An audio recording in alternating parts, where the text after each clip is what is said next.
give you the Reader's Digest answer on this one, Laura, because I could don't get me started on this one. I have very personal some very personal experience with it.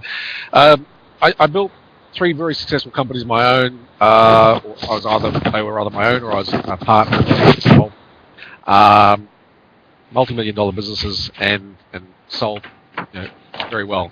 Also helped a lot of other people build million-dollar businesses. But then there came a point where a lack of financial literacy training, combined with some other silly trades such as going into options and futures trading, which I didn't really understand it and didn't understand what I needed to know, led to my absolute demise. Everything that I had was gone overnight almost. In the space of a few weeks, just gone. So, and I came back to Australia about 5.5 years ago. I lived overseas for 22 years. I left here in '84, just after my schooling, and I was based 9 years in Germany, 13 years in the Netherlands. I lived in that time. I lived in Asia. I lived in New York a couple of years, and I had no clue what I was doing when I look back. I was just doing it instinctively. And I had no understanding about financial literacy. I had no understanding about building businesses from the fundamentals level. And this is stuff that really does need to be taught in schools, because I tell you what, if someone had actually explained this to me when I was any time before I was 30, I would be in a much different position today. I'd probably be living that fantasy lifestyle already.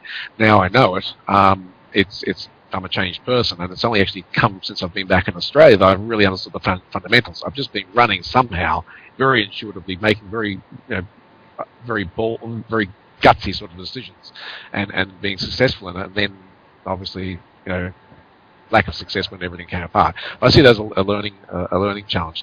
If we really need to be educating our children in schools, at the youngest possible level, even preliminary school, so from year 4 or 5 on, they need to understand money. And I tell you what, when you put a bunch of kids in a room and you teach them, because I've seen this happen, you put a bunch of kids in a room, you teach them the basics of making money, they'll go out and they'll make more money than their parents.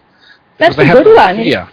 That's it, the fear. Now, before we go on, we've just had, this is interactive live TV show, so we've got a question here for you, Paul, from somebody from Blog TV, called My Heart is Fierce. Hello, My Heart is Fierce.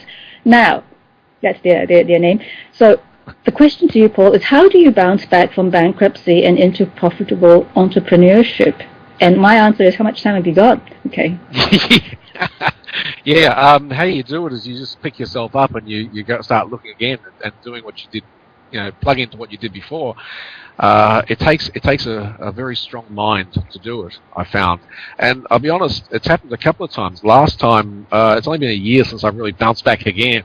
When I came back to Australia, I came back for a very specific reason. I'll try and answer the question through an example. Came back for a very specific reason. Through a number of occurrences that didn't happen. I take full responsibility for my part in that.